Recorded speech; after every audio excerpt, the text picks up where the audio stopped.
सम्पूर्ण दैलेखवासी आमा बुवा दाजुभाइ तथा दिदीबहिनीहरूमा नमस्कार।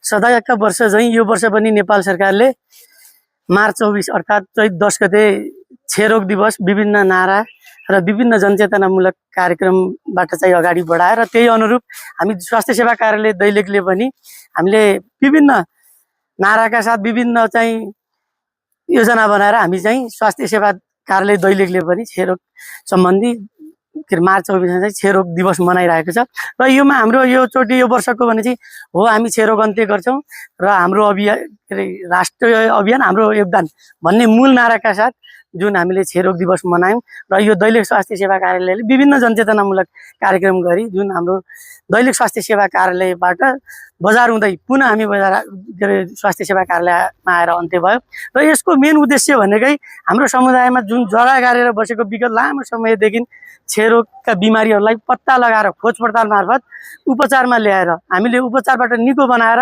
नेपाल सरकारले लिएको लक्ष्य जुन 2035 मा चाहिँ क्षयको अन्त्य गर्ने भन्ने उद्देश्यलाई हामीले सार्थकता दिनका लागि हामीले हरेक माध्यमबाट चाहिँ क्षयरोगीहरूलाई पत्ता लगाएर जुन स्वास्थ्य सेवा कार्यालयको पहुँचमा ल्याएर वा स्वास्थ्य संस्थाको नजिक पहुँचमा ल्याएर उपचार गरेर हामीले उनीहरूलाई चाहिँ उपचार गरिसकेपछि हाम्रो क्षयरोग मुक्त अभियान गर्नु नै हाम्रो प्रमुख लक्ष्य हो। त्यसैको अनुरूप आज हामी स्वास्थ्य सेवा कार्यालयले विभिन्न कार्यक्रम गरेर क्षयरोग दिवस चाहिँ मनायो। हस्त धन्यवाद, नमस्कार।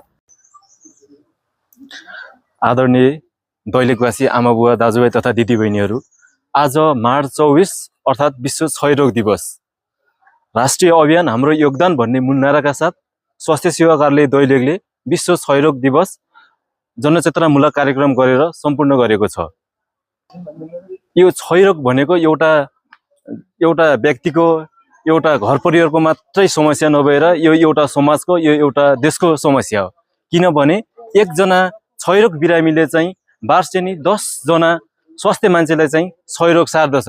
त्यसैले समयमै परीक्षण गरौँ, समयमै उपचार गरौँ र क्षयरोग समाजबाट नै मुक्त गरौँ। एक कदम तपाईको, एक कदम मेरो। क्षयरोग मुक्त गराउने कर्तव्य हामी सबैको। हस्त धन्यवाद।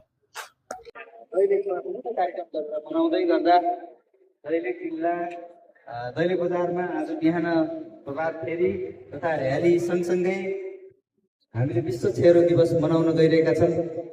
अहिले पनि समाजमा धेरै चाहिँ व्यक्तिहरू क्षयरोगबाट पीडित हुनुहुन्छ, केही प्रकारको प्रक्रियामा हुनुहुन्छ, केही चाहिँ अहिले पनि विभिन्न कारणले गर्दा उपचार पद्धतिमा आउन सक्नु भएको छैन। सरकारले क्षयरोग उन्मूलनको लागि, क्षयरोग मुक्त नेपाल बनाउनको लागि धेरै ठुलो लगानी गरेको छ। विभिन्न कार्यक्रमहरू सँगसँगै क्षयरोग निर्मूल पार्न हामी सबैको स्वास्थ्यकर्मी लगायत सबै जनताको उत्तिकै चाहिँ